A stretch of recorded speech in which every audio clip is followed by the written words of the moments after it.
kasih yang ilahi, nikmat surga turunlah, mendiami hati kami, Kau mahkota kurnia. Yesus, Kau berlimpah rahmat, sumber kasih yang besar. Datanglah membawa selamat bagi kami yang gentar. Ya, hembuskan roh kasih-Mu dalam hati yang resah. Beri sejahtera janji-Mu agar kami warisnya. Yesus, Alfa dan Omega, nafsu dosa jauhkanlah. Diri kami beri merdeka dalam Dikau selamanya. Musik memuji Tuhan.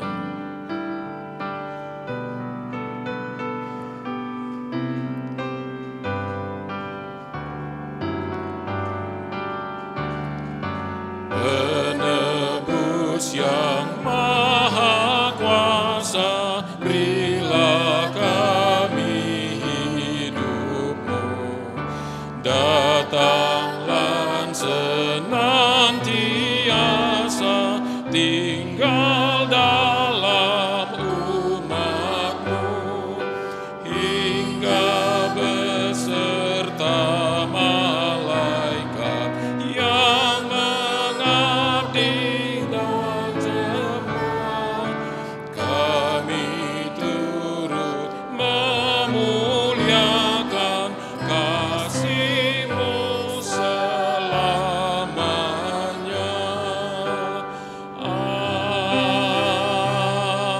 Amin. Mari kita bersama mengucapkan doa pengakuan dosa demikian. Bapa kami yang di surga, dengan kasih-Mu Engkau telah menjadikan kami, dan dengan kasih-Mu Engkau telah menjaga kami, dan dengan kasih-Mu Engkau juga hendak menjadikan kami sempurna. Dengan rendah hati kami mengaku bahwa kami tidak mengasihi-Mu dengan segenap hati, roh, jiwa, dan seluruh tenaga kami. Kami juga tidak mengasihi sesama kami manusia, sebagaimana Kristus telah mengasihi kami. Memang Engkau di dalam kami, tetapi nafsu kami telah membuat kami lupa akan kehendak-Mu. Ampunkan kami Bapa, dan tolonglah kami, agar kami bertobat dari dosa-dosa kami, dan dari hidup kami yang salah itu.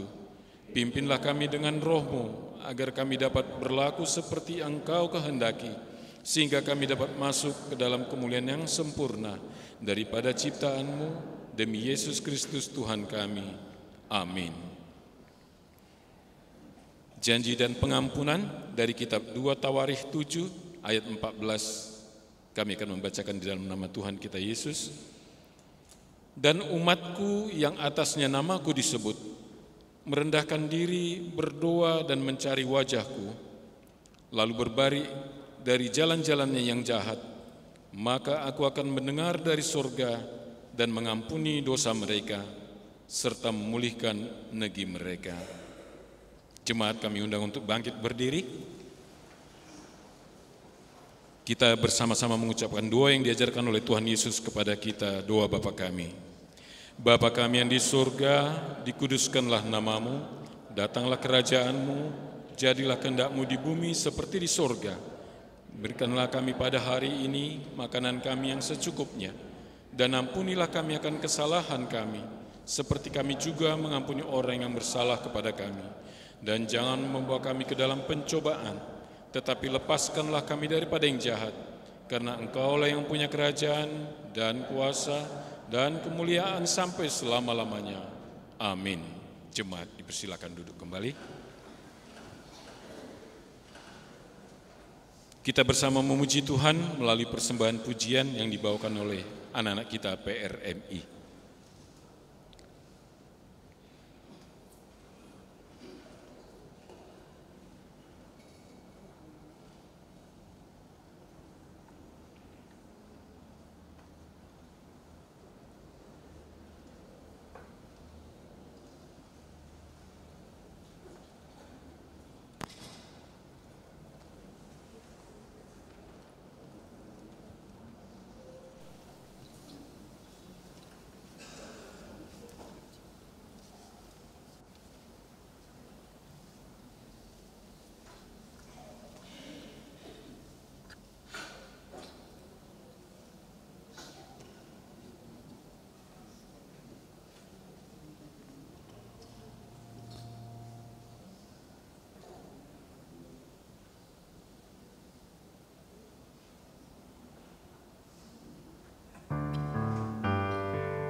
Kita beri kemuliaan bagi Tuhan melalui anak-anak PRMI yang sudah menyampaikan pujian kepada Tuhan.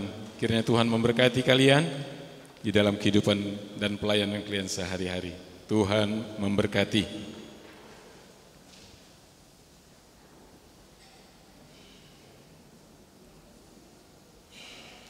Kembali kita memuji Tuhan dari buku nyanyian rohani Metodis nomor 73 ayat 1 sampai 3, Hai orang yang diampunkan.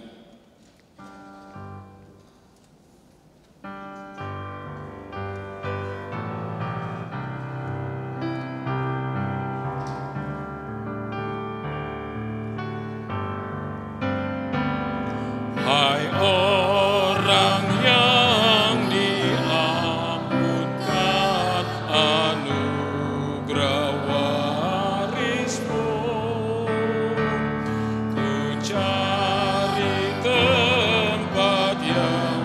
senang di surga katanya,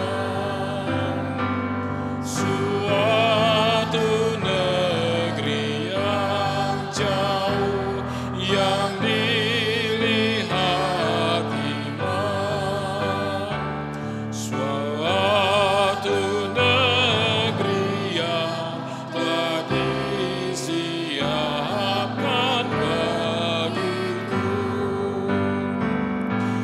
Harapan aku sangat baik selama hidupku.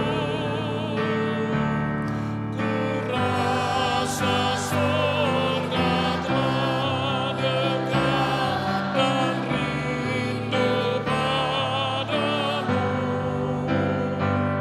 Suatu negeri yang jauh yang dilihat iman, suatu negeri yang telah disiapkan bagiku.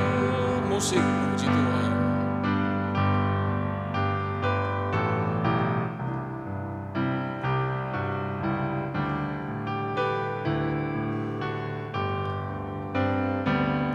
Ku tahu kebangkitannya telah membangkitkan aku. Di hadapan hadirat-Mu ku lihat hidupku.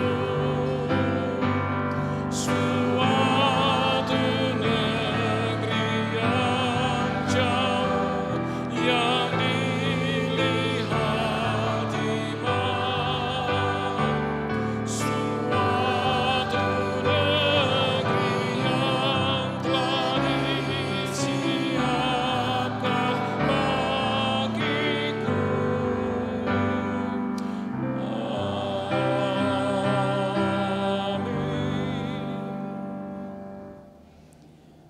Jemaat dipersilakan untuk membuka Alkitabnya dari kitab Mazmur pasal yang ke-32 ayat 1 sampai 7.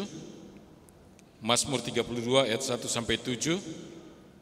Kita akan membacanya secara responsoria dan jemaat kami undang untuk bangkit berdiri.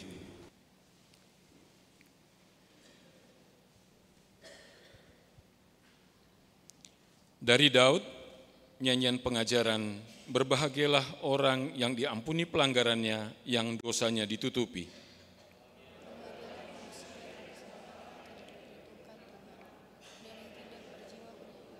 Selama aku berdiam diri, tulang-tulangku menjadi lesu karena aku mengeluh sepanjang hari.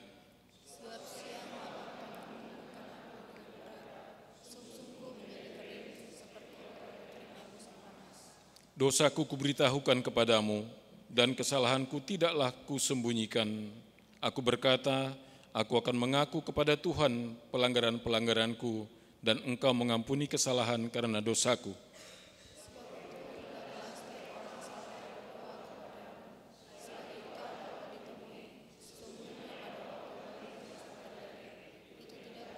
Kita bersama, Engkaulah persembunyianku terhadap kesesakan. Engkau menjaga aku, Engkau mengelilingi aku sehingga aku luput dan bersorak. Mulia bagi Bapa. Mulia bagi Bapa, bagi Anak serta Rohul Kudus. Dari permulaan sekarang dan akan jadi selama-lamanya.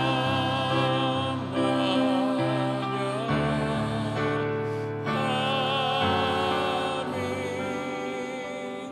Bersama kita mengucapkan pengakuan iman rasuli demikian. Aku percaya kepada Allah Bapa yang Maha Kuasa, Khalik langit dan bumi, dan kepada Yesus Kristus, anaknya yang tunggal Tuhan kita, yang dikandung daripada Roh Kudus, lahir dari anak darah Maria, yang menderita di bawah pemerintahan Pontius Pilatus, disalibkan, mati dan dikuburkan, turun ke dalam kerajaan maut. Pada hari yang ketiga, bangkit pula dari antara orang mati, naik ke surga, duduk di sebelah kanan Allah, Bapa yang Maha Kuasa, dan akan datang dari sana untuk menghakimi orang yang hidup dan yang mati. Aku percaya kepada Roh Kudus, gereja yang kudus dan persekutuan orang yang kudus, pengampunan dosa, kebangkitan daging, dan hidup yang kekal. Amin. Jemaat, kami persilakan duduk. Kembali kita memuji Tuhan melalui persembahan pujian dari PS Wesley.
Jemaat yang terkasih, epistel bagi kita pada minggu ini diambil dari kitab Ibrani pasal ke-12 ayat 1-12. Kami akan membacakan di dalam nama Tuhan kita Yesus. Karena kita mempunyai banyak saksi bagaikan awan yang mengelilingi kita, marilah kita menanggalkan semua beban dan dosa yang begitu merintangi kita, dan berlomba dengan tekun dalam perlombaan yang diwajibkan bagi kita. Marilah kita melakukannya dengan mata yang tertuju kepada Yesus, yang memimpin kita dalam iman, dan yang membawa iman kita itu kepada kesempurnaan, yang dengan mengabaikan kehinaan, tekun memikul salib ganti sukacita yang disediakan bagi kita, yang sekarang duduk di sebelah kanan tahta Allah. Ingatlah selalu akan Dia yang tekun menanggung bantahan yang sehebat itu terhadap dirinya dari pihak orang-orang berdosa, supaya jangan kamu menjadi lemah dan putus asa. Dalam pergumulan kamu melawan dosa kamu belum sampai mencucurkan darah, dan sudah lupakah kamu akan nasihat yang berbicara kepada kamu seperti kepada anak-anak? Hai anakku, janganlah anggap enteng didikan Tuhan, dan janganlah putus asa apabila engkau diperingatkannya. Karena Tuhan menghajar orang yang dikasihinya, dan Ia menyesah orang yang diakuinya sebagai anak. Jika kamu harus menanggung pengganjaran, Allah memperlakukan kamu seperti anak. Di manakah terdapat anak yang tidak dihajar oleh ayahnya?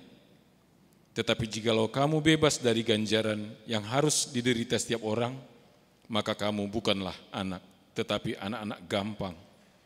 Selanjutnya dari ayah kita yang sebenarnya kita beroleh ganjaran, dan mereka kita hormati. Kalau demikian, bukankah kita harus lebih taat kepada Bapa segala roh, supaya kita boleh hidup? Sebab mereka mendidik kita dalam waktu yang pendek, sesuai dengan apa yang mereka anggap baik. Tetapi Dia menghajar kita untuk kebaikan kita, supaya kita beroleh bagian dalam kekudusannya. Memang tiap-tiap ganjaran pada waktu ia diberikan tidak mendatangkan sukacita, tetapi duka cita. Tetapi kemudian ia menghasilkan buah kebenaran yang memberikan damai kepada mereka yang dilatih olehnya. Sebab itu, kuatkanlah tangan yang lemah dan lutut yang goyah. Berbahagialah orang yang mendengarkan firman Tuhan dan melakukannya di dalam kehidupannya sehari-hari. Amin. Jemaat yang terkasih, tibalah saatnya bagi kita untuk mendengarkan firman Tuhan yang akan disampaikan oleh Ibu Pendeta Ninung Murniati. Dan mari kita sambut dengan lagu pujian dari buku nyanyian rohani Metodis nomor 131 ayat 1-3, Pandang Aku Pelayanmu.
Musik memuji Tuhan.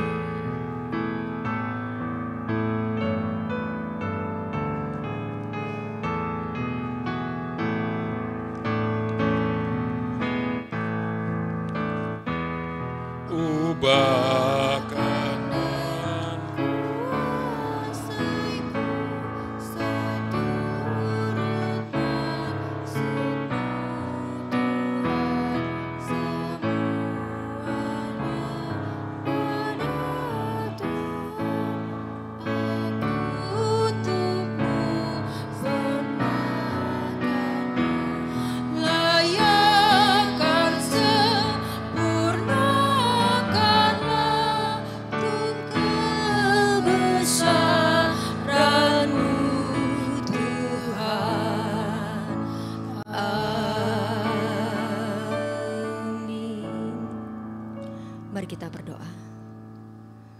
Terima kasih banyak Bapa, oleh karena kasih dan anugerah Tuhan, kami boleh ada di rumah Tuhan. Kami bersyukur ya Bapa terus menikmati kebaikan demi kebaikan Tuhan. Bapa di surga, saat ini kami mempersiapkan diri kami untuk boleh bersama-sama mendengarkan firman Tuhan. Berbicaralah kepada kami, nyatakan pesan dan maksud Tuhan dalam kehidupan kami. Berkati hamba-Mu yang menyampaikan dan setiap kami yang mendengarkan. Dalam nama Tuhan Yesus kami berdoa. Amin. Shalom Bapak Ibu yang dikasih Tuhan.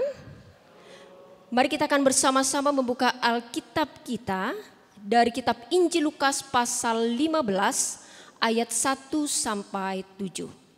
Lukas 15 ayat 1 sampai 7, saya undang Bapak Ibu Saudara semua untuk berdiri. Kita akan bacakan kitab Injil ini secara bergantian.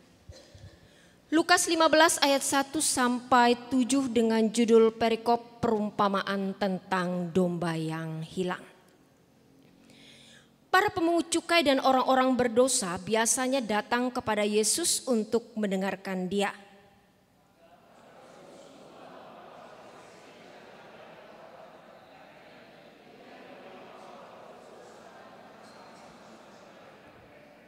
Lalu Ia mengatakan perumpamaan ini kepada mereka.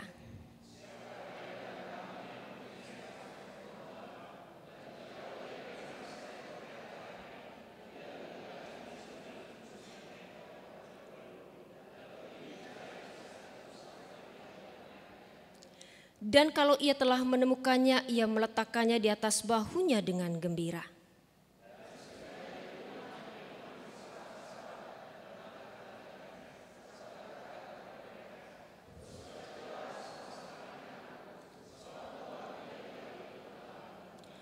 Aku berkata kepadamu, demikian juga akan ada sukacita di sorga, karena satu orang berdosa yang bertobat lebih daripada sukacita, karena 99 orang benar yang tidak memerlukan pertobatan. Amin. Kami persilakan Bapak Ibu untuk duduk kembali. Bapak Ibu yang dikasih Tuhan, hari ini kita bersama-sama memperingati Hari Aldersgate ya. Atau mungkin lebih kita familiar dengan istilah Aldersgate Day. Ya, memang seharusnya kita peringati tanggal 24 Mei kemarin ya, tetapi karena tidak ada perayaan secara khusus, ya memang biasanya gereja kita merayakan bersama-sama. Misalnya seperti tahun lalu diadakan satu distrik ya di Aula PKMI 1. Tetapi karena tahun ini diselenggarakan konferensi misi yang diadakan di Jakarta, maka diharapkan setiap gereja lokal yang memperingati atau merayakannya. Bapak Ibu yang dikasih Tuhan, ketika kita mendengar kata Aldersgate Day, maka tidak bisa dilepaskan dari nama seseorang, yaitu John Wesley. 24 Mei 1738 di Jalan Aldersgate, London, Inggris, adalah waktu di mana John Wesley merasakan kehangatan di hatinya. Disitulah ia baru merasakan kepastian tentang keselamatan. Meskipun ia sudah beberapa waktu lamanya menjadi seorang pendeta. Dan peristiwa itu telah mentransformasi secara total kehidupan dan juga pelayanannya. Jika sebelumnya John Wesley itu merasakan bimbang, dia merasa ragu-ragu, dia merasa khawatir. Tetapi sejak peristiwa Aldersgate mengubah dia menjadi pribadi yang memiliki keyakinan penuh terhadap Tuhan. Sejak waktu itulah dia juga dipakai oleh Tuhan secara luar biasa. Pelayanan yang dia lakukan berdampak bukan hanya pada waktu dia masih hidup, tetapi bahkan sampai sekarang ini karena memberikan pengaruh yang besar di dalam kekristenan. Bapak Ibu yang dikasih Tuhan, banyak ajaran yang disampaikan oleh John Wesley. Dan itu menjadi warisan yang berharga bukan hanya bagi gereja Metodis, tetapi juga bagi gereja-gereja lainnya. Ya. Bahkan kalau kita tahu ada begitu banyak tulisan-tulisan John Wesley. Pernyataan-pernyataan dengan kalimat bijak dan syarat makna yang juga dia buat. Salah satunya saya menyukai ya pernyataan atau quote-nya. Berikanlah kepadaku 100 pengkhotbah yang tidak takut apapun selain dosa dan tidak menginginkan apapun selain Tuhan. Ya. Dan aku tidak peduli apakah mereka pendeta atau orang awam. Hanya mereka yang akan mengguncang gerbang neraka dan mendirikan kerajaan surga di bumi. Itu adalah sebuah pernyataan yang luar biasa, bukan karena kalimatnya bagus, bukan hanya sekedar dikatakan atau dituliskan, tetapi karena John Wesley sendiri sudah menjadi salah satu pelakunya.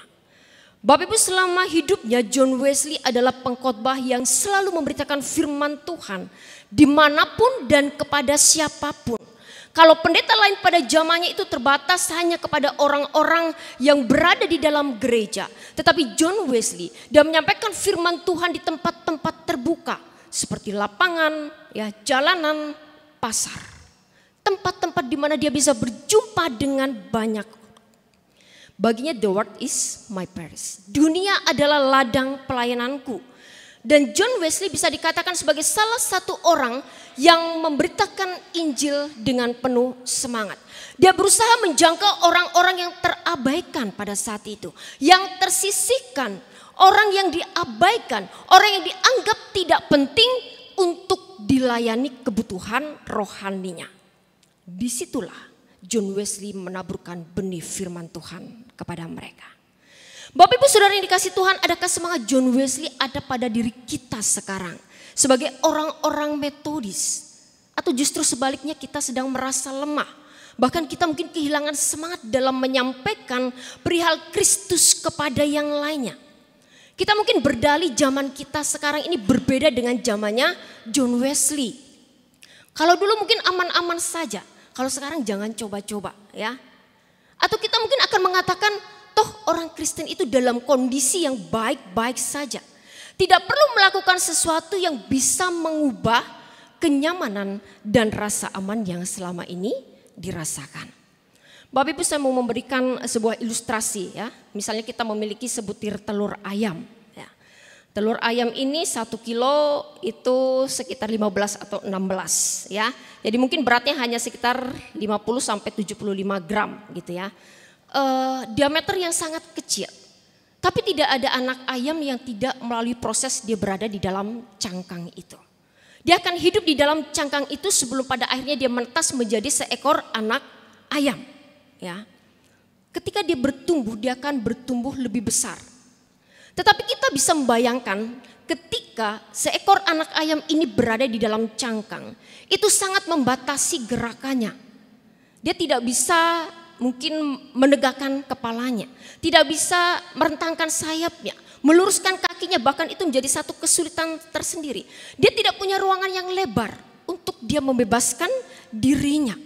Tapi mungkin itu adalah tempat yang paling aman bagi dia. Mungkin itu adalah tempat yang paling nyaman bagi dia. Karena apa?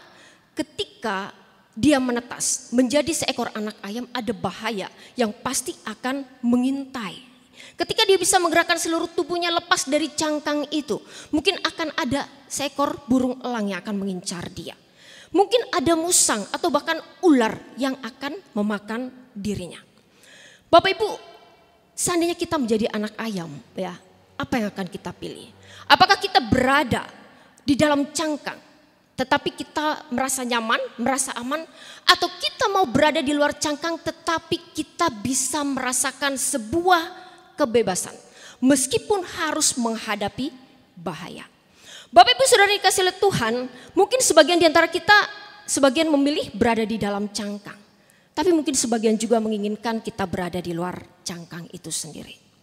Jemaat yang dikasihi Tuhan, aman dan nyaman itu adalah hal yang disukai oleh banyak orang sekarang ini. Ada jenis cangkang yang dipergunakan untuk mendapatkan keamanan dan kenyamanan pada masa sekarang itu. Yaitu sama atau tidak berbeda. Kalau kita sama dengan lingkungan kita, kita sama dengan orang-orang yang ada di sekitar kita, maka kita akan merasakan aman. Orang banyak memilih ke kanan, kita ikut berjalan ke kanan. Orang banyak memilih berjalan ke kiri, dia akan berjalan ke kiri. Tidak berani melawan arus, tidak berani berlawanan arah. Kenapa? Kalau berbeda, bisa-bisa kita akan dipandang sebagai orang yang aneh, ya, tidak normal.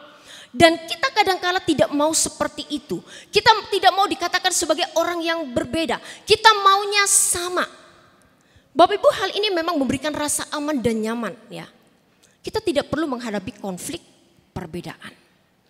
Dan kalau kita pelajari mungkin dalam kehidupan kita ya, virus kekristenan ya.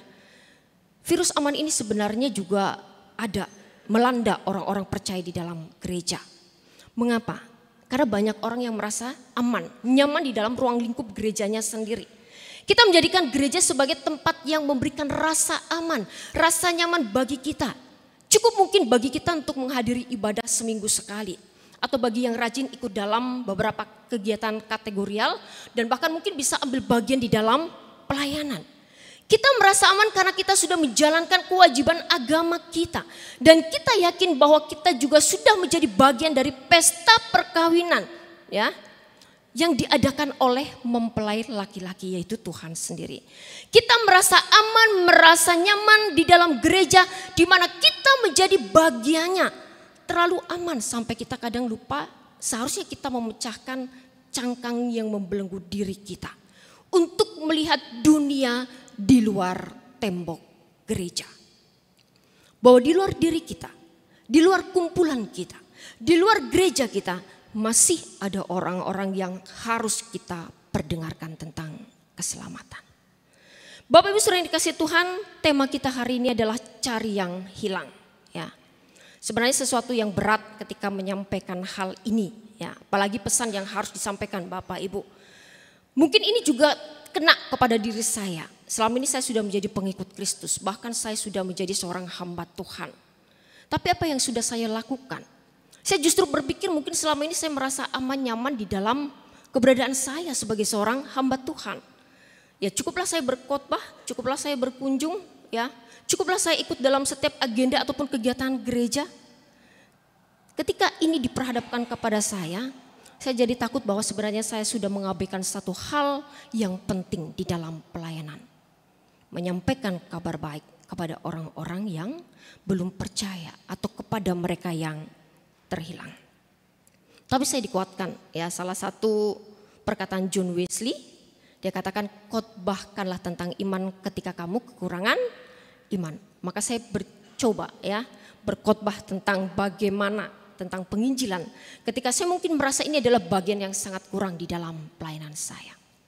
Bapak Ibu yang dikasihi Tuhan, kalau kita perhatikan di dalam Lukas pasal 15 ini. Ya sebenarnya kalau kita melihat dari ayat yang 1 sampai dengan ayat 32 itu memiliki makna yang sama ya. Memuat 3 perumpamaan yang disampaikan oleh Yesus secara langsung kepada para pendengarnya. Termasuk di dalamnya yang dikatakan sebagai para pemungut cukai dan orang-orang berdosa. Orang-orang Farisi, para ahli Taurat. Perumpamaan ini muncul karena ada sungut-sungut dari orang-orang yang merasa bahwa dirinya adalah orang yang benar, orang yang saleh. Dikatakan oleh orang yang bersungut-sungut ini, ia atau Yesus menerima orang-orang berdosa dan makan bersama-sama dengan mereka. Saya yakin Bapak Ibu sudah hafal, sudah tahulah bagaimana sikap orang Farisi dan ahli Taurat terhadap Yesus. Ya, Tuhan Yesus adalah sosok yang selalu membuat mereka jengkel, membuat mereka marah. Ada 3 alasan utama kenapa mereka membenci Yesus, Bapak Ibu. Yang pertama adalah karena tindakan Yesus yang dianggap oleh mereka mengotori hari Sabat. Hari yang dianggap mereka itu hari yang khusus, hari di mana tidak boleh bekerja. Tetapi justru di hari itulah Yesus menyembuhkan orang sakit. Lalu yang kedua, ya, ketika Yesus sepertinya mengejek ritus keagamaan orang Farisi, orang para ahli Taurat yang kelihatannya suci, tetapi mereka sendiri menghindarinya. Orang Farisi ahli Taurat ini dengan ketatnya mengawasi orang lain supaya mereka menjalankan peraturan keagamaan, tetapi mereka sendiri menghindarinya.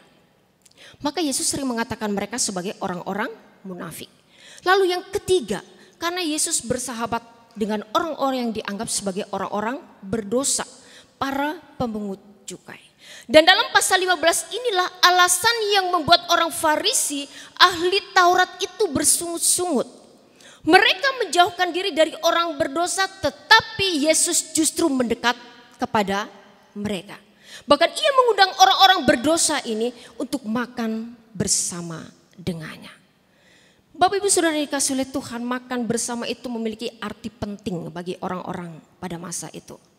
Seorang penulis, Markus Bock, dia memberikan analisis tentang makna persekutuan meja Yesus.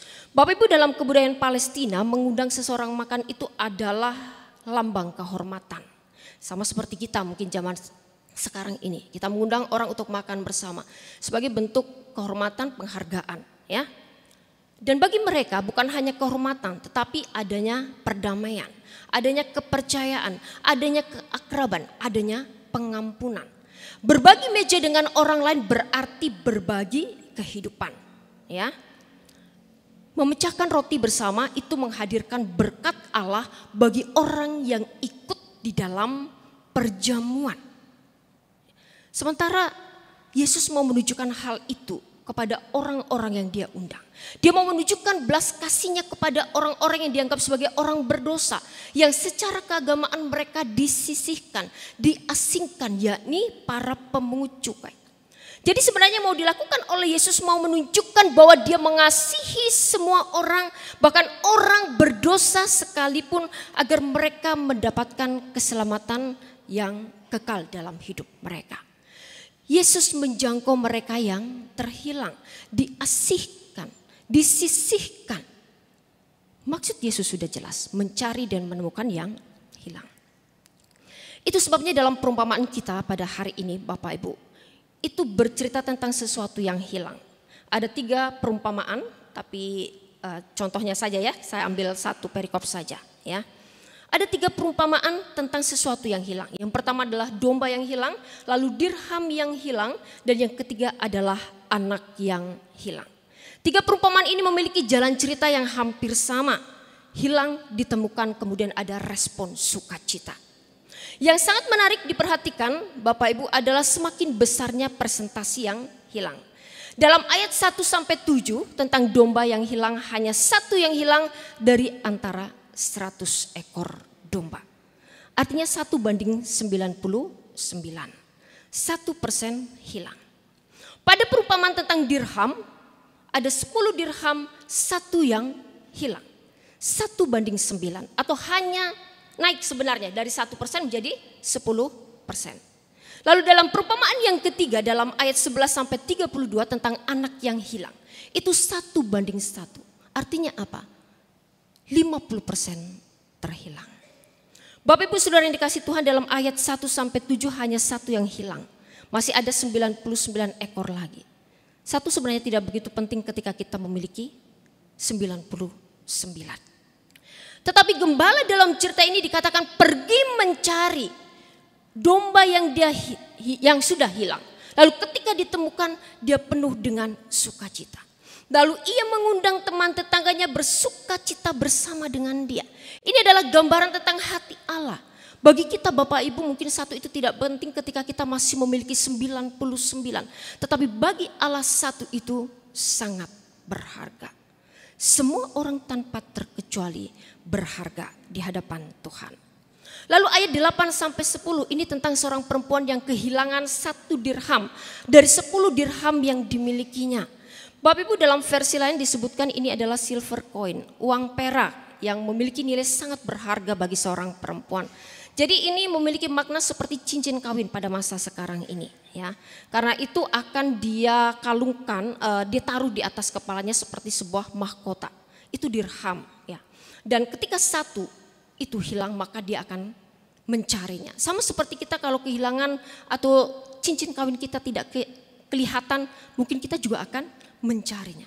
Maka ketika sesuatu yang berharga itu hilang lalu ketemu lagi, maka itu akan memberikan sukacita yang besar. Lalu cerita tentang anak yang hilang, Bapak Ibu saya yakin ini kita sudah hafal. Seorang anak yang menyakiti bapaknya, dia meminta hak yang belum menjadi bagiannya, lalu dia habiskan, lalu dia menyesal, lalu dia balik lagi kepada bapaknya. Sukacita besar yang dimiliki oleh bapaknya ketika melihat anak yang selama ini hilang kembali kepadanya. Bapak Ibu yang dikasih Tuhan, orang Farisi dan ahli Taurat sebenarnya tahu bahwa Allah itu penuh dengan anugerah pengampunan. Dia menerima orang-orang berdosa yang bertobat dan kembali kepadanya. Tetapi mereka tidak berusaha menjangkau mereka dan mengarahkan mereka kepada kehidupan. Mereka lebih suka dengan keberadaan mereka yang begitu aman dalam masyarakat dan bangga dengan kesalehan yang mereka miliki. Nah, mungkin kita bandingkan dengan keberadaan diri kita Bapak Ibu untuk sekarang ini. Kita mungkin merasa aman di dalam gereja kita. Sementara mungkin banyak orang di luar sana ya yang sebenarnya membutuhkan kita semua. Kalau kita mungkin mengikuti perkembangan pertumbuhan kekristenan di dunia, kita baru sadar bahwa mungkin kita lebih mementingkan kehidupan kita Bapak Ibu. Dalam pertemuan hamba Tuhan, kami para pendeta kurang lebih 2 minggu yang lalu ya, Pendeta David An, seorang misionaris Korea, dia memberikan gambaran tentang kekristenan di Korea Selatan yang juga mengalami penurunan. Kekristenan semakin menurun, yang naik apa Bapak Ibu? Ateis. Ateis itu semakin meningkat, ya. Semakin banyak orang-orang yang tidak lagi percaya kepada Tuhan. Yang sangat memprihatinkan, sebuah kondisi yang membutuhkan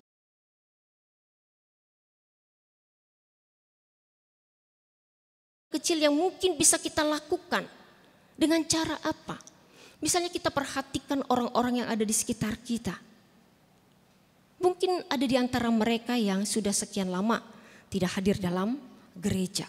Orang yang kita kenal, mungkin mereka lebih nyaman dengan keberadaan kehidupan mereka yang merasa bahwa tanpa Tuhan mereka bisa hidup. Bapak Ibu yang dikasih Tuhan, selama ini mungkin kita menganggap orang non-Kristen itu adalah orang yang terhilang.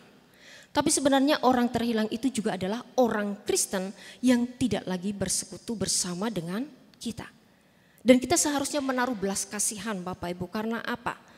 Karena ada bahaya rohani yang pasti akan mengintai, ya. Mengintai kerohanian mereka. Ketika tidak lagi bersekutu, tidak akan ada lagi yang mengingatkan, menopang, menegur, menguatkan.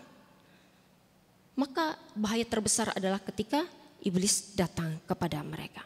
Bapak Ibu, apakah kita akan membiarkan ini terjadi? Saya berharap bahwa kita masih memiliki kerinduan untuk kita bisa mengajak, membawa teman-teman kita, orang-orang yang kita anggap sudah terlalu lama tidak hadir dalam gereja kita sebagai satu tindakan yang mungkin paling kecil yang bisa kita lakukan. Tapi paling tidak ada usaha, ada hal yang kita lakukan untuk bisa menjangkau, untuk bisa mencari yang terhilang. Meskipun kadang-kala kita harus berhadapan dengan fakta bahwa ternyata susah sekali, karena apa? Sudah kita berusaha bujuk, sudah kita berusaha ajak, tetapi masih keras hati, masih tidak mau datang. Tidak apa, yang penting ada usaha dari kita. Serahkan hasilnya hanya kepada Tuhan. Bapak Ibu yang dikasihi oleh Tuhan, salah satu moto di dalam kehidupan kita sebagai orang Metodis adalah a Methodist is an evangelist. Setiap orang Metodis adalah seorang penginjil. Maka sudahkah kita menjadi seorang yang memberitakan tentang Yesus kepada orang-orang yang di sekitar kita? Mungkin kita tidak perlu melakukan cara-cara yang terlalu mencolok ya, karena memang situasi keadaan sekarang mungkin agak susah. Tapi bagaimana kita bisa menginjili secara pribadi dengan menjadi teladan, dengan kita bisa menyatakan kebaikan-kebaikan Tuhan kepada orang-orang di sekitar kita, ya, dengan menguatkan, meneguhkan mereka. Ini mungkin tindakan kecil, tidak perlu dalam kumpulan besar, tetapi mungkin hanya orang per orang, orang yang kita kenal, orang yang kita tahu. Mari kita lakukan, Bapak Ibu. Saat ini kita tahu bahwa kita sungguh diperlukan oleh Tuhan untuk melakukan hal-hal seperti ini. Untuk bagaimana kita bisa mencari, untuk bagaimana kita bisa menjangkau. Kalau mungkin selama ini menjadi sesuatu yang terlenakan, terabaikan, terlupakan, mari kita belajar Bapak Ibu memperhatikan sekeliling kita. Siapa yang mau kita bawa, siapa yang mau kita jangkau. Mari kita berusaha bersama-sama melepaskan diri dari cangkang merasa aman. Kita merasa aman, kita sudah mendapatkan keselamatan, tapi mari kita juga mengingat bahwa ada orang lain yang juga membutuhkan keselamatan. Dan kita tahu Allah akan bersuka cita ketika ada orang yang datang kepada Tuhan. Amin. Mari kita berdoa. Bapa di surga, kami bersyukur kepada Tuhan untuk firman yang Engkau boleh berikan kepada kami pada pagi hari ini. Engkau boleh mengingatkan kami ya Bapa akan tugas mulia yang sudah Tuhan embankan kepada kami. Selama ini kami mungkin merasa aman, kami merasa nyaman dengan keberadaan dan keselamatan yang sudah kami terima daripada Tuhan. Tetapi firman-Mu mengingatkan kami bahwa masih banyak orang-orang yang harus kami jangkau, yang harus kami cari. Tolong kami Tuhan, mampukan kami agar dalam setiap kesempatan kami berbagi kebaikan Tuhan dengan orang lain. Menceritakan tentang Tuhan kepada orang lain. Terima kasih banyak Bapa di surga untuk firman Tuhan. Pada saat ini Bapa, kami juga berdoa secara khusus Tuhan untuk gereja-Mu di tempat ini. Tuhan berkatilah, Tuhan tolonglah. Biarlah kami boleh terus menjadi gereja-gereja Tuhan yang berkenan di hadapan Tuhan. Biarlah kami boleh terus diberkati oleh Tuhan, dituntun hidup kami oleh Tuhan. Dan senantiasa mendapatkan kebaikan demi kebaikan Tuhan. Bapa di surga, berkatilah untuk setiap pribadi, setiap keluarga. Berkatilah para orang tua, berkatilah para anak-anak Tuhan. Biarlah kami hidup seturut dengan kehendak Tuhan, selaras dengan apa yang boleh Tuhan inginkan dalam diri kami. Bapa di surga, kami juga berdoa pada saat ini Tuhan, sebagian di antara kami berada dalam kondisi lemah secara fisik, bahkan beberapa orang di antaranya ada di rumah sakit dalam penanganan medis oleh karena sakit yang sedang mereka derita pada saat ini. Kami memohon kepada Tuhan, kiranya Kau berkenan untuk dapat melawat mereka. Kiranya Tuhan berkenan untuk dapat menjamah mereka. Kiranya Tuhan berkenan untuk dapat menyembuhkan mereka. Mari Bapa di surga, Tuhan juga boleh menolong. Kalau mungkin sebagian dari antara kami juga sedang mengalami pergumulan-pergumulan yang berat, Tuhan berikan kekuatan bagi kami Bapa untuk kami dapat menanggungnya. Kami juga berdoa Tuhan untuk anak-anak kami dalam proses mereka masuk ke dalam perguruan tinggi negeri. Bila Tuhan juga boleh memberkati mereka, ataupun juga yang akan ikut dalam ujian-ujian sekolah kedinasan, Tuhanlah yang juga boleh memberkati, menolong mereka. Tuhan melihat kerinduan mereka, keinginan terbesar mereka. Dan bila Tuhan boleh berkenan untuk dapat memberikan berkat-Mu dalam hidup mereka, menolong mereka Tuhan. Terima kasih banyak Bapa di surga. Pada saat ini Tuhan, kami juga berdoa untuk jemaat Tuhan yang boleh berulang tahun dalam seminggu ke depan. Kami berdoa Tuhan untuk Tegar Aritonang, untuk Clara Simanjuntak, Miguel Pardede, Bapak Amser Nenggolan, Ibu Yemi Sihombing, Ibu Marsina Marpaung, Indah Sinaga, Samanta Huta Barat. Tuhan memberkati dalam kehidupan mereka. Biarlah kasih anugerah yang daripada Allah senantiasa memenuhi hidup mereka dengan berlimpah. Bapa di surga, kami juga berdoa khusus untuk 5 keluarga yang kami kasihi. Untuk keluarga Bapak Ramsibar Sibarani Boru Silitonga, untuk keluarga Ibu R. Huta Galung, keluarga Bapak Weslon Nainggolan Boru Huta Barat, keluarga Bapak Daniel Nova Silaban Boru Sitohang, keluarga Bapak Jeffrey Panggabean Boru Marpaung. Kiranya Tuhan juga boleh menolong keluarga ini. Apapun yang menjadi pergumulan, apapun yang menjadi keinginan mereka, bila Tuhan boleh memberkati, menolong keluarga ini menjadi keluarga yang penuh dengan damai sejahtera yang daripada Tuhan. Kami juga berdoa Bapa di surga untuk beberapa rencana kegiatan di dalam gereja Tuhan. Terutama pada saat ini untuk rencana sekolah minggu yang akan mengadakan SIL pada tanggal 23 sampai dengan 25 Juni mendatang. Bila Tuhan boleh memberkati Bapa sehingga semua boleh berjalan dengan baik. Kami rindu melalui SIL ini ada perubahan di dalam karakter anak-anak kami. Mereka menjadi anak-anak yang mengasihi Tuhan dan memiliki kehidupan rohani yang lebih baik lagi. Berkati panitia, berkati para guru sekolah minggu, berkati juga Tuhan untuk segala apa yang kami rindukan ini boleh berjalan seturut dengan kehendak Tuhan. Bapa di surga, kami juga berdoa Tuhan secara khusus untuk rencana jumpa pemuda wilayah yang akan diadakan pada tanggal 15 sampai 17 Juni nanti di Puncak Kana Cipanas. Tuhan juga boleh menolong untuk pemuda-pemuda Tuhan yang akan hadir di dalam pertemuan itu. Tuhan boleh menolong mereka Tuhan dari berbagai tempat di wilayah 2 ini untuk boleh bersama-sama mereka dibangkitkan kerohanian mereka dan diberkatilah mereka Tuhan oleh Engkau. Terima kasih banyak Bapa di surga. Kami juga serahkan Tuhan, memohon pertolongan Tuhan untuk pembangunan Geraha Metodis yang masih di dalam proses pembangunan. Pada saat ini biarlah Tuhan boleh memberkati sehingga pada waktunya nanti GMI Wilayah 2 boleh memiliki satu tempat yang permanen di mana segala kegiatan boleh dilangsungkan di tempat itu. Bapak yang penuh kasih, kami juga berdoa Tuhan untuk kegiatan di dalam GMI Wilayah 2 yang dalam waktu dekat ini akan diselenggarakan untuk konta yang diselenggarakan pada tanggal 6 sampai dengan 9 Juni di kota Palembang ini. Berkatilah Bapak untuk para panitia yang saat ini dalam beberapa kesibukan terus dapat mempersiapkan dengan baik. Berikanlah hikmat, berikanlah pertolongan dan terutama juga agar konta ini dapat berjalan dengan baik seturut dengan kehendak Tuhan saja. Terima kasih banyak Bapa, kami mau serahkan untuk setiap doa kami, pengharapan kami hanya kepadamu. Di dalam nama Tuhan Yesus Kristus kami berdoa. Amin.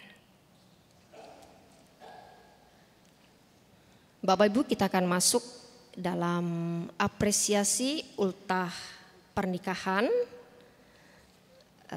Kami undang dengan kasih untuk keluarga Bapak Pendeta B.A. Panjaitan, Ibu Natalina Simatupang. Ya, seharusnya pada minggu lalu tapi terlewatkan. Minta maaf kalau ini belum masuk di dalam data gereja ya.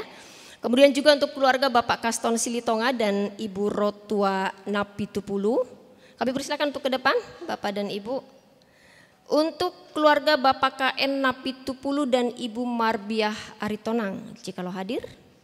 Tidak. Ada di atas? Oke, silakan Amang. Ada di atas ya. Bapak Simanjutak almarhum dan Ibu N Boru Panjaitan sebagai ulang tahun pernikahan. Kami undang silakan Inang. Dan Bapak JH Sihombing, Ibu Gloria Situmorang. Yang pada hari ini tepat 26 Mei juga boleh merayakan ulang tahun pernikahan mereka. Ya. Kami undang Bapak Ibu untuk ke depan, sukacita yang melimpah ya, Tuhan memberkati hingga sampai usia pernikahan yang kesekian. Sudah belasan, bahkan mungkin ada yang sudah sampai puluhan tahun ya, karena berkat, kasih dan juga anugerah Tuhan. Kami persilahkan kepada komisi keanggotaan Pak Pendeta juga untuk dapat menyalami untuk keluarga-keluarga yang boleh berulang tahun selama seminggu kemarin sampai dengan hari ini.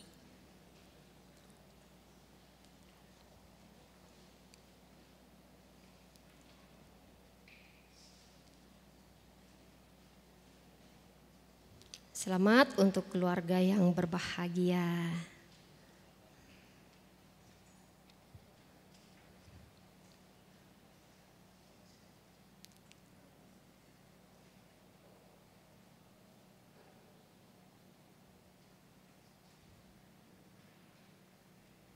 Baik, kita akan mendoakan untuk keluarga ini. Mari kita berdoa Bapak Ibu. Sungguh kami bersyukur dan berterima kasih kepadamu ya Bapa, oleh karena kasih dan juga anugerah Tuhan begitu luar biasa. Terutama bagi keluarga-keluarga yang boleh merayakan ulang tahun pernikahan selama seminggu ini Tuhan. Kami berdoa untuk keluarga Bapak Pendeta Bagus Panjaitan dan Ibu, untuk keluarga Bapak Kasilitonga, Ibu Rotua Napitupulu, untuk Bapak KN Napitupulu dan juga untuk Ibu N Boru Panjaitan, untuk keluarga Bapak JH Sihombing dan juga untuk Ibu. Biarlah Tuhan boleh memberkati mereka. Semakin menguatkan cinta kasih di antara suami istri, diberkatilah apa yang menjadi kerinduan, cita-cita, keinginan mereka. Biarlah damai sejahtera yang daripada Allah senantiasa menaungi kehidupan rumah tangga mereka. Berkati juga untuk anak menantu cucu mereka ya Bapa. Terima kasih Tuhan Yesus. Kami berdoa secara khusus untuk Ibu N Boru Panjaitan yang sudah menjalani kehidupan secara sendiri oleh karena pasangan hidup boleh Tuhan panggil. Tapi biarlah Tuhan tetap memberikan kekuatan kepadanya. Tuhan boleh menolong di dalam menjalani masa tuanya. Terima kasih banyak Bapa, kami bersyukur kepada Tuhan. Kami mau serahkan Tuhan untuk keluarga ini ke dalam tangan pengasihan-Mu. Dalam nama Tuhan Yesus Kristus kami berdoa. Amin. Silakan Bapak Ibu, Tuhan Yesus memberkati. Kita akan masuk ke dalam pemaparan seal SM Wesley.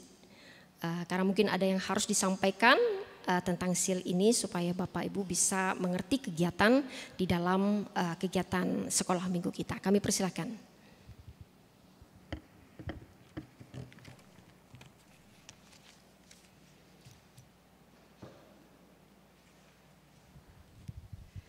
Ya, shalom Bapak Ibu sekalian. Terima kasih untuk waktunya, sebentar saja. Kami dari guru-guru sekolah minggu ingin sekali lagi menyampaikan informasi penting tentang sekolah Injil Liburan. Sekolah Injil Liburan ini akan diadakan seresort GMI Wesley.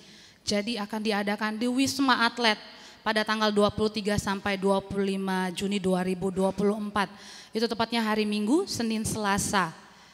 Next, peserta itu akan terdiri dari Sekolah Minggu Wesley, Sekolah Minggu Bethesda Sugiwaras, dan Sekolah Minggu Damai Sejahtera Cengal.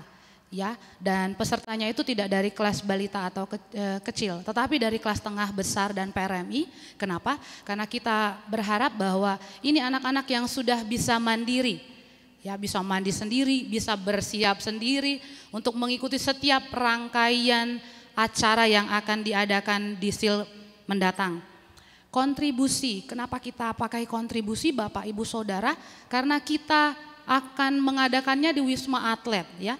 Kalau misalnya dulu-dulu kita ada sekolah minggu mengadakan kegiatan di sekolah minggu kita, di lingkungan gereja, mungkin kita tidak memakai kontribusi. Dan ini sudah kita sosialisasikan semenjak Februari kepada anak-anak.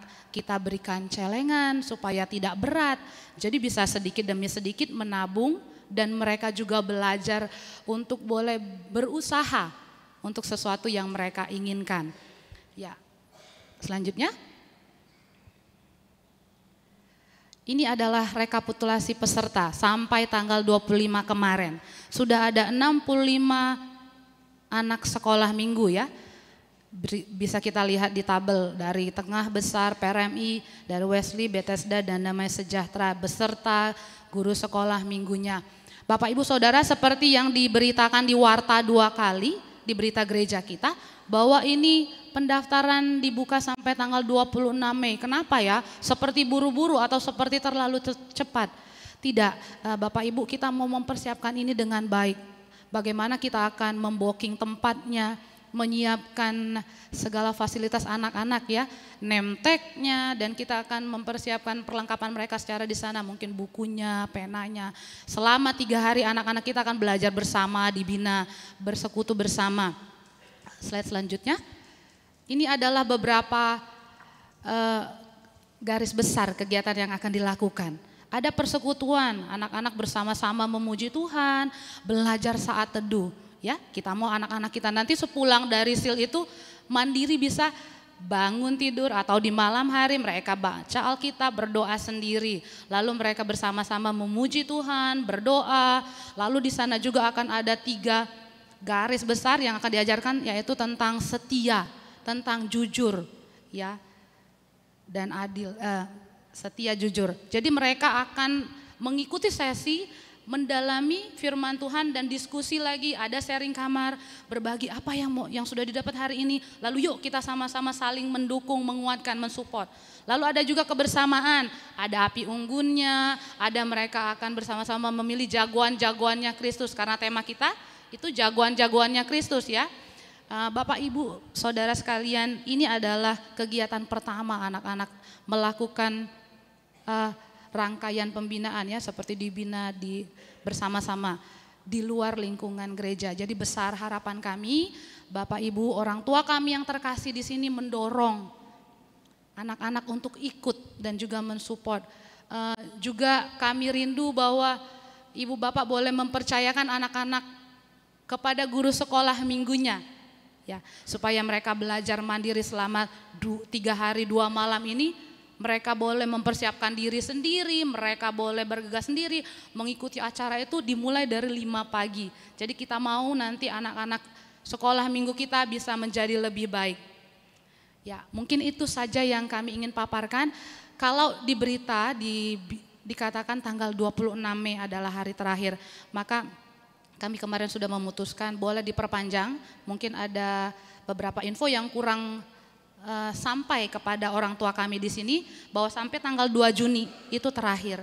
Kita akan mendata semua peserta dari seluruh resort kita di Wesley. Terima kasih, demikianlah pemaparan dari kami. Tuhan Yesus memberkati.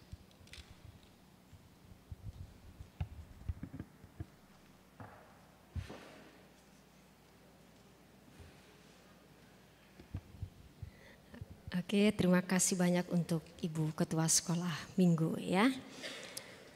Mari Bapak Ibu, kita akan mempersiapkan persembahan yang terbaik bagi Tuhan.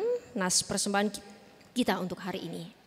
Amsal 3 ayat 9 sampai 10, muliakanlah Tuhan dengan hartamu dan dengan hasil pertama dari segala penghasilanmu, maka lumbung-lumbungmu akan diisi penuh sampai melimpah-limpah, dan bejana pemerahanmu akan meluap dengan air buah anggurnya. Selain memberikan persembahan, kita juga akan memberikan persembahan untuk dana misi GMI Wilayah 2. Kami undang untuk para pelayan ke depan.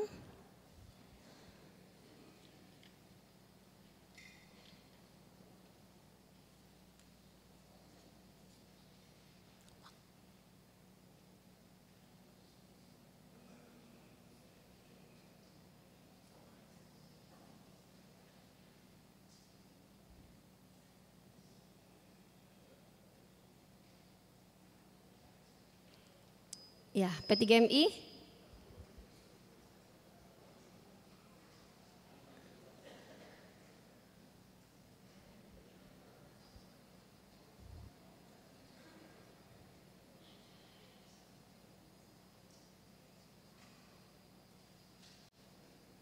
Silahkan ke depan, 2 orang lagi.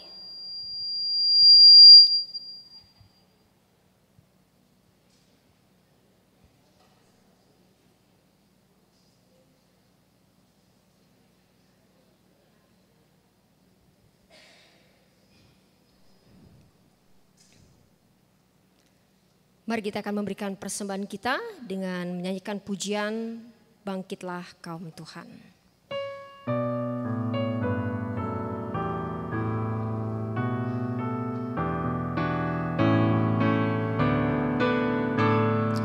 Bangkitlah kaum Tuhan, pakailah senjata.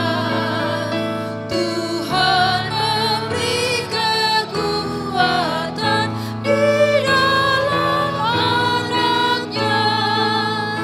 Kekuatan besar dan kuasa heran yang percaya kepadanya tentu akan menang. Dan yang kedua, Tegaklah berdiri dengan kuat Tuhan, pakai senjata ilahi, bersiap untuk perang hingga semua lalu dan perangmu selesai. Dengan kuasa Yesusmu berdirilah tetap.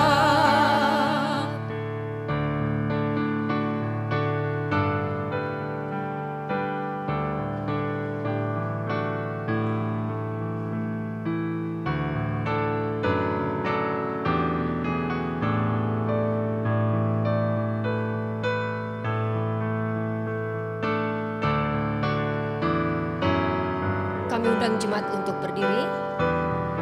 Kita akan nyanyikan ayat yang ketiga.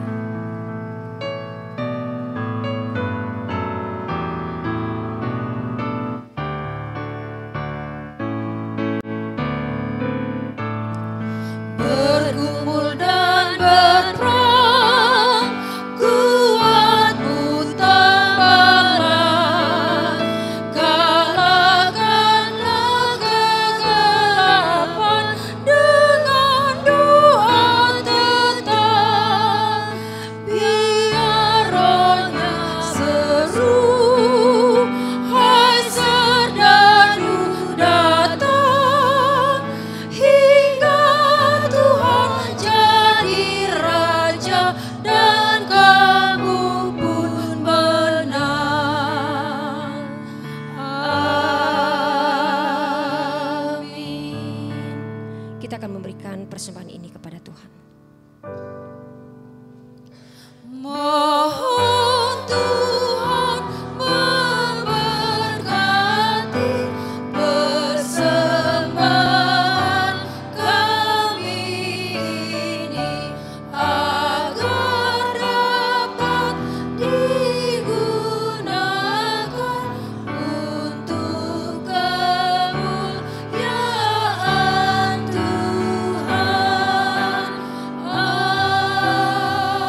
Panggilan menjadi murid Yesus diambil dari Matius 28 ayat 19.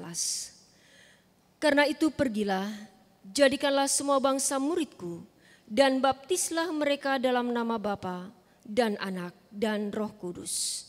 Amin. Kepada Allah beri puji.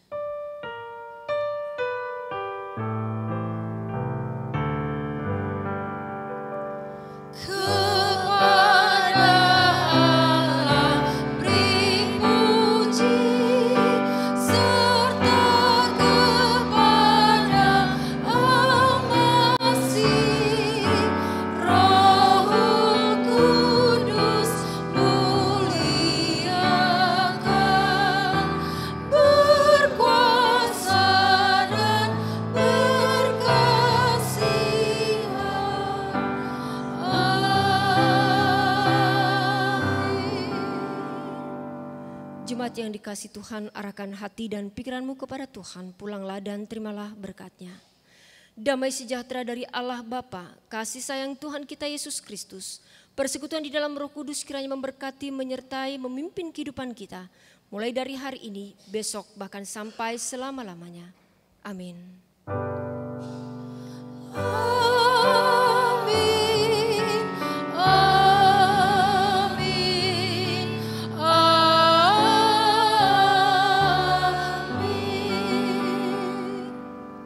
Silakan duduk kembali untuk bersaat teduh. Tuhan memberkati kita semua.